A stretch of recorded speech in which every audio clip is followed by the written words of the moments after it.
Time now to talk some top issues. Oh, traffic first? Nope. No, we are going to the mayor.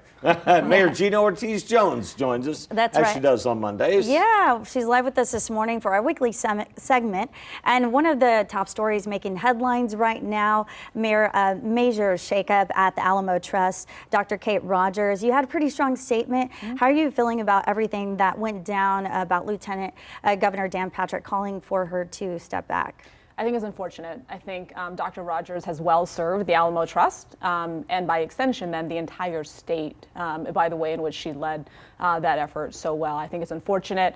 I think we really need to make sure that our young people, the next generation of Texans and frankly Americans, understand the full story of the Alamo. There's not just one experience at that historic site, and we owe it to ourselves. We owe it to the next generation to tell all of those stories. That takes courage. We should not just be pandering to certain people and telling that story. Absolutely. Have you heard anything from the governor's office about the flap over the Rainbow Sidewalk?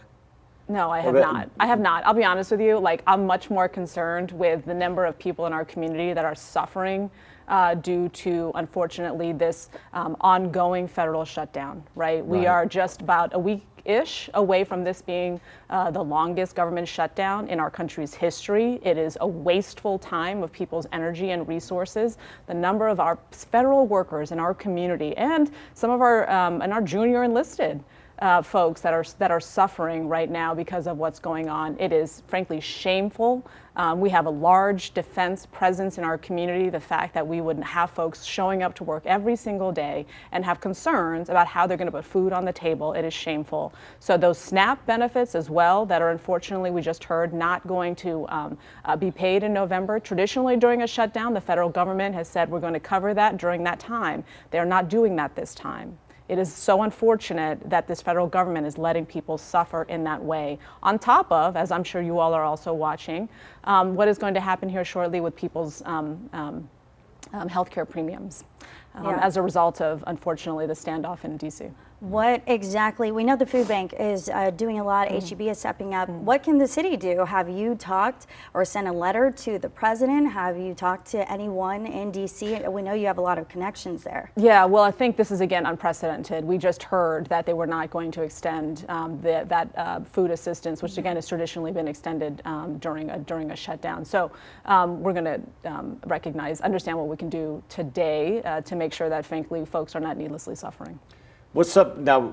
Everybody voted on Project Marvel and everything. The election is coming Still up. going, yeah. We understand the walkover bridge now is out. What does that do to the price tag? And where do things stand with that?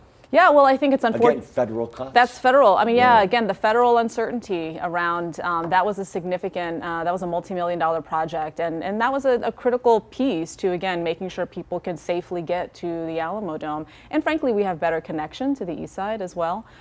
So I think, frankly, that's up in the air. It's unclear kind of the future of that in light of the federal cuts. And frankly, given what is continuing to happen at the federal government. Just kind of a follow-up. Have y'all done any kind of exit polling from anybody that voted early or anything? The city is not involved in that. Not at all? No, not at all. People should make a plan to vote and frankly make sure that they've got the information to make sure they that their interests are frankly represented in the deal. Well, last week, after the state's ruling on the Gualote Ranch, you did send a letter to that developer. That's right. Do you believe there will be impacts on the city's water? So what I want to make sure that we have is we don't need to be guessing what the developer is going to do. Lennar, you just need to let us know what you're going to do, right? This has been long going. This is many, many, many years in the making. So at this point, they received the approval, as you mentioned, for the permits. It's important that we have a good idea of what Lennar needs to do. Unfortunately, in many ways, our hands are tied. But again, that's why it's really important we understand what they'd like to do so we can move forward well informed, but also make sure that we are taking all steps to protect the water supply. Well, Judge Sakai made it clear too. He wasn't in favor of the thing either. Is there nothing city county jointly can do to slow it down, do something to make things more clear? Yeah, I mean, so they have to come before the city council and ask for what is called a PID, right? But so that'll take several months, I think. But what's first and foremost is, hey, first, how do you intend to provide wastewater services in that area? And then we can start making sure that we've got sufficient information based on whatever that course of action is forward. And today we've been talking, Earl Stoudemire is covering the domestic violence vigil that's happening. We know it's a huge issue in Bexar County. Is there anything city leaders are doing to really tackle that and work with SAPD? Yeah, absolutely.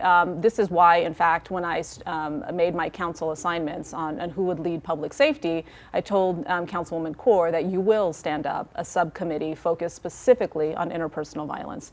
We have the highest rate of interpersonal violence of any county in the state. And unfortunately, a lot of things contribute to that, whether that be poverty levels, people frankly just not able to regulate themselves. But I was also cognizant of that because I knew we were going to head into a very difficult financial environment. And what do you see during difficult financial environments? You see more domestic violence. And so it's really important that we are tackling that not only from the prevention side, but also from the response side. I will be at that vigil. I think it's really important that all city leaders talk about this issue and frankly raise awareness about what we can do to be helpful.